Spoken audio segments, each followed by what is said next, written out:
जय जोहार और नमस्कार संगवारी हो। स्वागत है आप सभी का छत्तीसगढ़िया न्यूज में एक बार फिर से। चलिए जानते हैं प्रदेश के 10 महत्वपूर्ण काम की खबर जो आपके लिए जान लेना जरूरी होता है, जिसमें आज की पहली बड़ी खबर है। छत्तीसगढ़ में 100% उपस्थिति के साथ स्कूल खोलने का फैसला हुआ और इसके बाद स्कूल भी शुरू हो गए। लेकिन जसपुर के एक स्कूल में शिक्षिका कोविड पॉजिटिव आई है। शिक्षिका कोविड पॉजिटिव आने के बाद स्कूल को 3 दिनों के लिए बंद कर दिया गया। इसके बाद स्कूल विभाग ने सभी कर्मचारियों का स्वास्थ्य विभाग के सहायता से सभी का कोविड टेस्ट करवाया गया है। शिक्षिका के संपर्क में आने वाले छात्रों को लक्षणों के आधार पर जांच कराई जा रही है। इस मामले पर जिला शिक्षा अधिकारी JK प्रसाद ने बताया कि शासन के निर्देशानुसार सभी जरूरी कदम उठाए जा रहे हैं।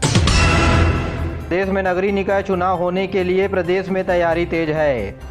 इसी चुनाव को लेकर के बीते दिनों राज्य चुनाव आयोग की बैठक थी। इसमें निर्वाचन आयोग के ठाकुर राम प्रताप सिंह ने तैयारियों की समीक्षा की। वे जिलों के तैयारियों को लेकर के संतुष्ट भी नजर आए। उन्होंने कहा कि कोविड प्रोटोकॉल के निर्देश बनाने का काम जारी है। काम पूरे होते ही चुनाव के तारीखों का ऐलान कर दिया जाएगा। 10 जिलों के कलेक्टर और SP इस बैठक में शामिल रहे। साथ ही 4 विभाग के सचिव भी इस बैठक में शामिल रहे।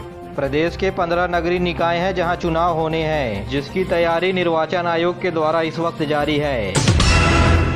मुख्यमंत्री भूपेश बघेल जी ने PM मोदी को पत्र लिखा है। केंद्र से बारदाना मिलने में देरी को लेकर के यह पत्र लिखा है। जूट कमिश्नर ने नए जूट बोरे के नए बारदाने की आपूर्ति नहीं की जाने पर अवगत कराया है। जिस तरह से छत्तीसगढ़ में आगामी दिनों में धान की खरीदी शुरू होने वाली है, पिछले साल भी देखा था कि विभिन्न विक्रय केंद्रों में किसानों को बारदाने की समस्या से जूझना पड़ा था और लाखों क्विंटल धानों को बारदाने की समस्या का सामना करना पड़ा था। और इस बार ऐसा ना हो, इसलिए मुख्यमंत्री भूपेश बघेल जी ने बारदाने की समस्या को लेकर के केंद्र को अवगत कराया है। जी हाँ, करीब केंद्र से 5 लाख बारदाने के बंडल राज्य सरकार को मिलने वाले हैं, लेकिन अब तक 86,000 बारदाने की गठान की आपूर्ति हो पाई है। और प्रदेश में 1 दिसंबर से 31 जनवरी तक धान की खरीदी होनी है।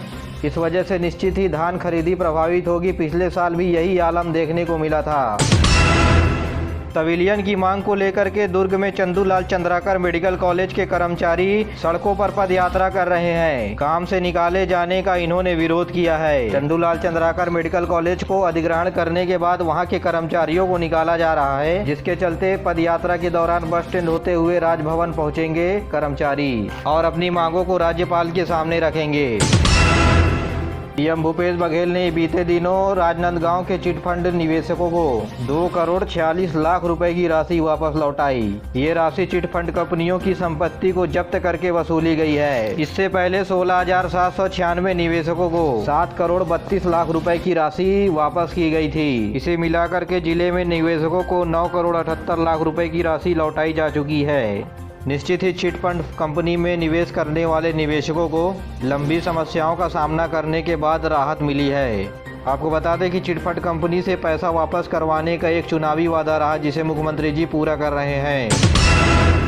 खाद्य मंत्री के गृह जिले से सबसे महत्वपूर्ण योजना सार्वजनिक वितरण प्रणाली में बड़ी गड़बड़ी का मामला सामने आया है। शहर के आधा दर्जन PDS ग्रामीण क्षेत्रों में मौजूद दुकानों से 1,500 लोगों का फर्जी तरीके से राशन बांटा जा रहा है और यह राशन हितग्राहियों के गए बिना PDS दुकान से निकाल लिया गया। साथ ही मुर्दों के नाम पर भी राशन बांटा गया। भाजपा पार्षद और भारतीय जनता युवा मोर्चा ने करीब 200 पेज की शिकायत कलेक्टर को दी है, जिसके बाद कलेक्टर ने तुरंत कार्रवाई करते हुए FIR करने के निर्देश दिए हैं। वहीं केंद्र सरकार के द्वारा मध्याह्न भोजन यानी मिड डे मील का नाम बदल दिया गया है। अब इस योजना का नाम प्रधानमंत्री पोषण शक्ति मिशन योजना होगा। प्रधानमंत्री ने नाम चेंज करने के लिए पत्र जारी किए हैं, जिसका नाम बदल करके प्रधानमंत्री पोषण शक्ति मिशन योजना नाम रखा गया है। विशाखापट्टनम रेलवे स्टेशन में उपराष्ट्रपति वेंकैया नायडू ने हरी झंडी दिखा करके किरंदुल के लिए स्पेशल ट्रेन यानी पैसेंजर ट्रेन को रवाना किया। वर्टिकल ट्रेन जोन की ओर से यह देश की पहली पैसेंजर ट्रेन है, जिसमें LHP कोच जोड़े गए हैं। यह ट्रेन जगदलपुर से किरंदुल के बीच चलेगी। जगदलपुर में पहली बार ये ट्रेन पहुंचने के बाद भाजपा कार्यकर्ताओं ने प्रधानमंत्री नरेंद्र मोदी का आभार जताया। बीजापुर जिले के पामेड़ में सुरक्षा बलों ने 3 माओवादी नक्सलियों को गिरफ्तार किया है। जानकारी के मुताबिक पामेड़ थाना क्षेत्र में CRPF और स्थानीय पुलिस सर्चिंग के लिए स्थानीय क्षेत्रों में निकली हुई थी।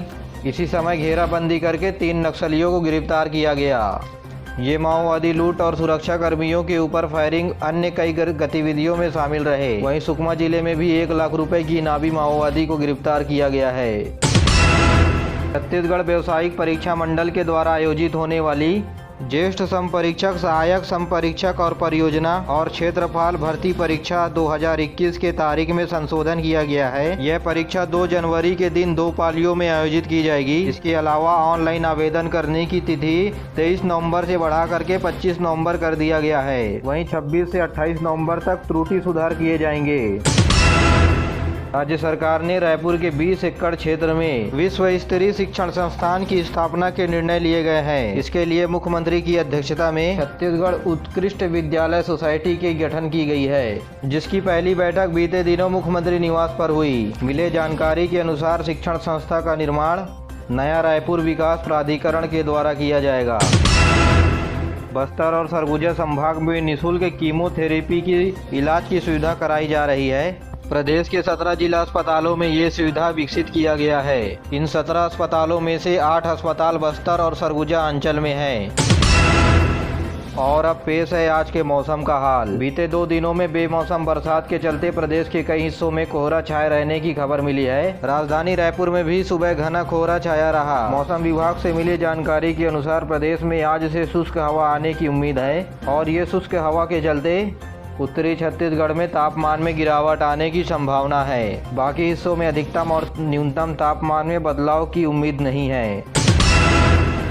बीएसएफ बॉर्डर सिक्योरिटी फोर्स सीमा सुरक्षा बल 1 दिसंबर को अपना 56वां स्थापना दिवस मना रही है। इसके बारे में बीएसएफ के महानिर्देशक एसके त्यागी ने बताया कि प्रदेश में नक्सलियों की समस्या से निपटने के लिए दूसरी केंद्रीय सुरक्षा बलों के साथ बीएसएफ भी सीमा पर प्रभावी रूप से काम किया है। उन्होंने बताया कि अबूझमाड़ में बीएसएफ की तैनाती से नक्सलियों की आने जाने का रास्ता बंद हो गया है, जिसके चलते माओवादियों का प्रभाव कम हुआ है। श्री त्यागी ने बताया कि बीएसएफ ने सरकार के निर्माण कार्यों के लिए भी अपनी सहभागिता निभा रही है। उन्होंने बताया कि कोरोना काल के दौरान जवानों ने भी आम आदमियों के पास राशन, दवाई और उनके जरूरत की सामान पहुंचाई है। श्री त्यागी ने बताया कि भविष्य की योजना में भिलाई इस्पात संयंत्र के माइनिंग प्रोजेक्ट राव घाट को सुरक्षा देना है, जिससे जल्द ही उत्पादन शुरू हो सके। इसके अलावा अंतागढ़ जगदलपुर रेलवे लाइन परियोजना में भी बीएसएफ का जवानों की मौजूदगी में रेल लाइन बिछाई जाएगी। मेरे प्यारे साथियों, आज के लिए बस इतना ही। वीडियो पसंद आए तो वीडियो को लाइक करें, चैनल को सब्सक्राइब करें और अपने दोस्तों के साथ जरूर शेयर करिए। दीजिए मुझे इजाज़त, मिलते अगले वीडियो में। तब तक के लिए जय हिंद, जय छत्तीसगढ़।